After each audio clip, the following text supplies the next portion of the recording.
नमस्कार, good evening. मैं हूं विक्रांत गुप्ता।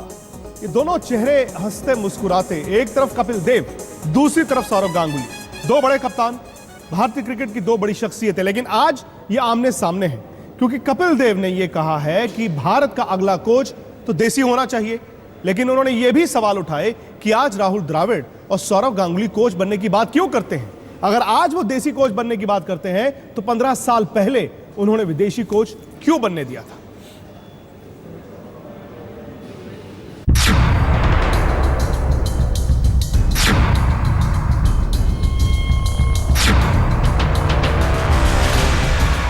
वर्ल्ड चैंपियन कप्तान और टीम इंडिया के पूर्व कोच कपिल देव ने पूर्व कप्तान सौरव गांगुली और राहुल द्रविड़ पर करारा हमला बोला है। दरअसल दोनों टीम इंडिया के कोच पद के लिए दावेदार माने जा रहे हैं। बीसीसीआई भारतीय क्रिकेट में दोनों को बड़ी जिम्मेदारियां देने की सोच रही है, मगर कपिल तो सिर्फ इतना जानना चाहते हैं कि अपनी कप्तानी के दौरान दोनों को देसी कोच से ऐतराज क्यों था। There are the likes of Dravid and Ganguly who retired recently but seem to be interested. Are any of them the right choices? When other cricketers retired, they were ready to take that job. But I don't think so. Saurav Ganguly and their member like the Indian coach. I don't know how they will like it now. तो कपिल ने इशारों में ये कह दिया कि जब सौरव और द्रविड़ को देसी कोच मंजूर नहीं थे, तो वो किस आधार पर सोच सकते हैं कि टीम इंडिया उनमें से किसी एक को कोच के तौर पर कबूल करेगी। कपिल को भी देसी कोच से ऐतराज नहीं है, मगर उन्हें तकलीफ इस बात की है कि 15 साल तक देसी कोच के बारे में किसी को ख्याल क्यों नहीं आया। Yeah, they were ready 15 years back. They are ready now also. I don't know why they picked 15 years back, and I don't know why they want to change now. हालांकि इस मामले पर अभी कुछ भी तय नहीं हुआ है, मगर जानकार मान रहे हैं कि द्रविड़ और सौरव रेस में हैं। दोनों में से किसी ने भी अपनी दावेदारी को खारिज नहीं किया है। I just think it's necessary for me to look at it at any stage. It's just it's a kind of that you get to when you cross the bridge, and at the moment I'm enjoying what I'm doing here at the Royals, and I've not really put my mind to anything else other than trying to do well here at the IPL and working with the kind of group that I have, and not putting my mind on anything else. बहरहाल हम आपको बताते चलें कि कपिल देव ही वो coach थे जिनके बाद विदेशी कोच को कमान थमाने की प्रथा की शुरुआत हुई थी। पिछले 15 सालों में जॉन राइट और गैरी कर्स्टन की कोचिंग में भारतीय टीम को काफी सफलता मिली, जबकि ग्रेग चैपल और डंकन फ्लेचर के दौरान या तो टीम कुछ कदम पीछे गई या फिर वहीं की वहीं रह गई। इस सब के बीच पूर्व भारतीय कोच कपिल देव को अब भी इस बात का मलाल है कि जबकि हाल फिलहाल तक बीसीसीआई और खुद सौरव गांगुली अपनी कप्तानी में एक विदेशी कोच की वकालत कर रहे थे, तब फिर एक बार अचानक एक घरेलू कोच की खोज क्यों होने लगी है। जाहिर है भारतीय क्रिकेट के कुछ पुराने घावों पर अब भी पूरी तरह मलहम नहीं लगा है। रसेश मंडानी, मुंबई, आज तक। कहानी यह है कि फिलहाल पत्ते किसी ने नहीं खोले हैं, ना सौरव गांगुली ने खोले हैं, ना राहुल द्रविड़ ने खोले, ना ही बीसीसीआई ने खोले हैं। फिलहाल जो खबर आ रही है वो ये है कि बीसीसीआई कमेटी बनाएगा। उस कमेटी में सौरव गांगुली का नाम भी होगा, राहुल द्रविड़ का भी होगा, सचिन का भी होगा, रवि शास्त्री का भी होगा, लक्ष्मण का भी होगा।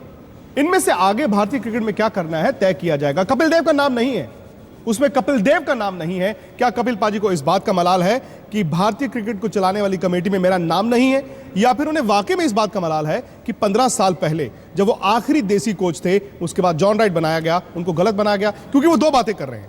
वो कह रहे हैं कि आज देसी कोच चाहिए, लेकिन 15 साल पहले भी देसी कोच चाहिए था। और वो कहते हैं कि सौरव गांगुली, राहुल द्रविड़ क्यों तब विदेशी कोच को लेकर आए थे। नहीं, देखिए, पहली बात तो ये है कि जो उन्होंने कहा है कपिल देव ने कि इसका कमेटी में कपिल देव को भी होना चाहिए। उन्होंने कहा नहीं है, उन्होंने कमेटी के बारे में बात नहीं की। वो रखा नहीं है उन्होंने, इसको होना चाहिए। अगर आप देसी कोच बनाना चाहते हैं तो सारे जो प्लेयर हैं जिसमें से जिनके नाम आ रहे हैं वो तो कमेटी में ही बैठे हुए हैं। अच्छा, दूसरी बात है कि बिल्कुल कपिल देव ने ये भी बात सही की है कि यही खिलाड़ी थे जिन्होंने अपने देसी कोच। लेकिन क्या वो उस वक्त गलत था?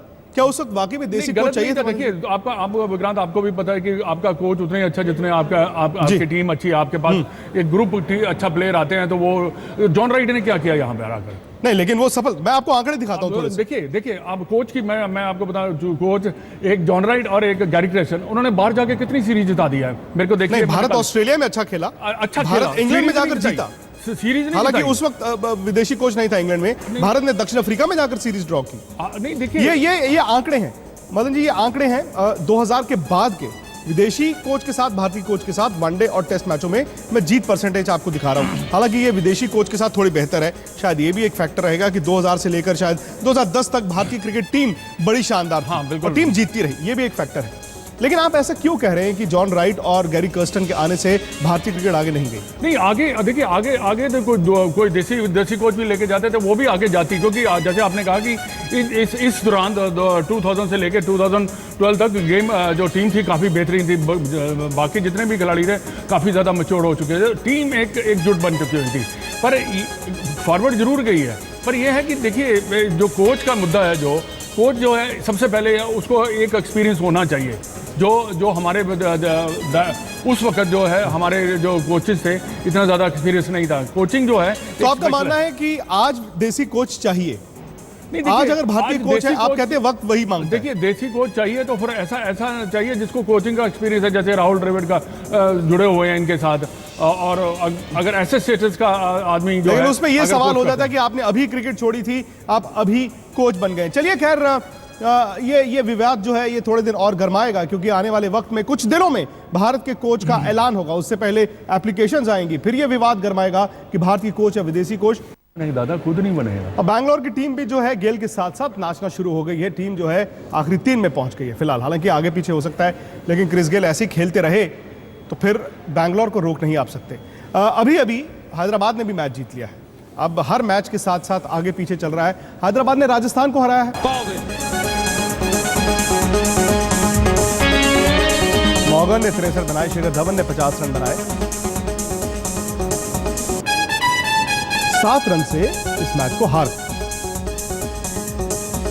पॉइंट्स टैली में अब अगर आप ध्यान से देखें 14-14, 11-11 ये 4 टीमें हैं, चेन्नई, राजस्थान, बैंगलोर, कोलकाता।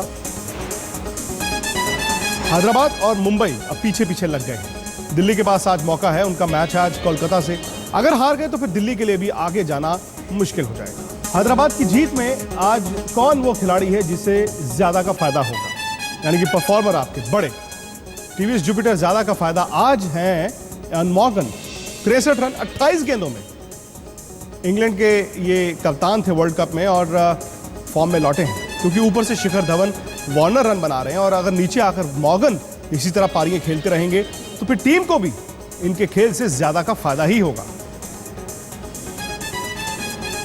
मॉर्गन भी एक ऐसे खिलाड़ी थे जिनको जैसे ही इंग्लैंड की कप्तानी मिली खेल खत्म हो गया। हाँ बिल्कुल, क्योंकि इनका पहले अगर शुरू में देखें तो काफ़ी इन्होंने अच्छी बैटिंग करनी शुरू कर दिया, और एक टाइम पे ये भी सोच रहे थे कि इसको टेस्ट मैच भी खिलाया जाए। पर जैसे जैसे इनको चांसेस मिले और इनकी परफॉर्मेंस इतनी ज़्यादा अच्छी नहीं रही, पर वनडे में ठीक थी, पर आहिस्ता आहिस्ता जब वनडे में जब कैप्टनसी जो जैसे आप कह रहे हैं, तब इनकी परफॉर्मेंस एकदम डिफिकल्ट करती गई। और आईपीएल में भी ऐसे ही खेल रहे हैं। पहले हो सकता है कि उन्होंने बड़े मौकों के लिए रन अपने बचा कर रखे। अब उन्होंने रन बनाए हैं तो रेगुलर खेल भी रहे हैं जी। और वैसे भी इंग्लैंड में एक व्यू ये है, केविन पीटरसन हो या बाकी हो, वो यही कहते हैं कि अगर इंग्लैंड के खिलाड़ी आईपीएल में नहीं खेलेंगे, उनकी टीम की तरक्की लिमिटेड ओवर्स क्रिकेट में नहीं होगी।